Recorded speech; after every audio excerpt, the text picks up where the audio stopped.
A reading from St. Matthew's Gospel, chapter 16.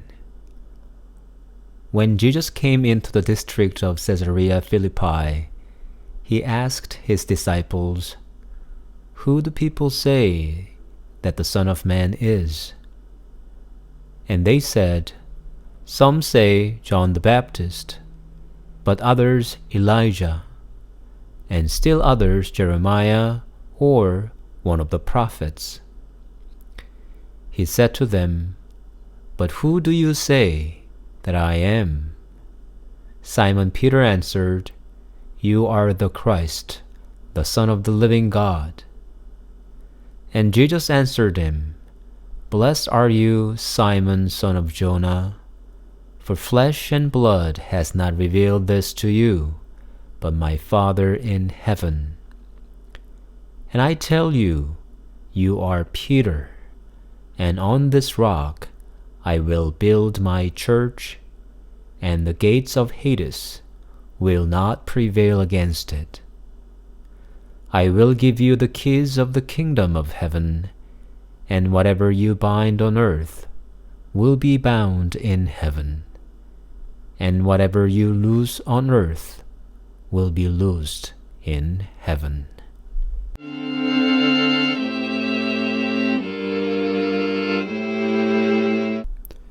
In many places of the four Gospels, St. Peter's words meet corrections from Jesus.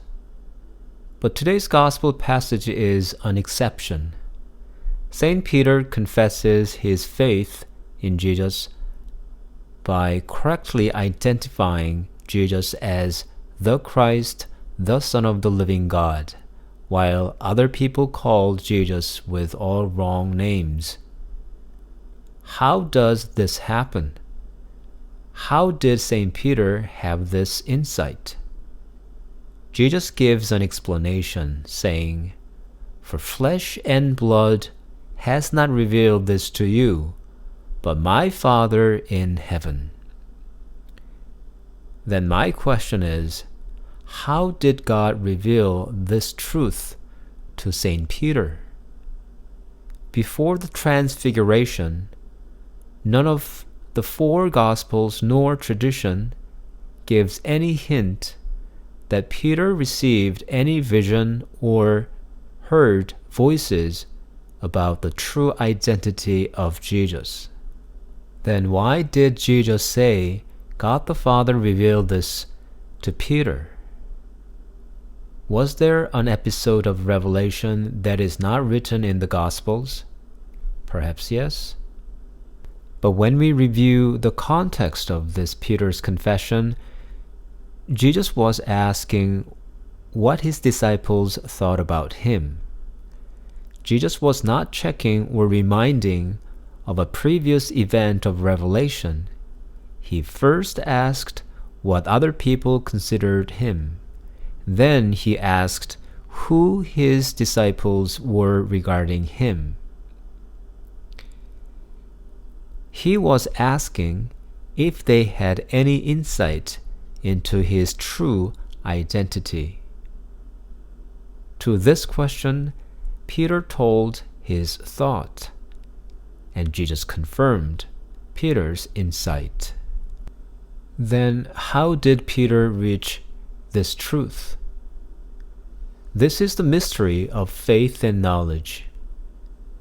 Peter did not conclude by arguments or evidence or testimonies. His faith in Jesus, even if not perfect, shed light on the true identity of Jesus. That faith was not Peter's work, but God's gift. This is what Jesus meant by saying his Father in heaven had revealed to Peter. Faith, essentially God's gift, brings us heavenly knowledge. As we all can testify, none of us merited faith by our efforts.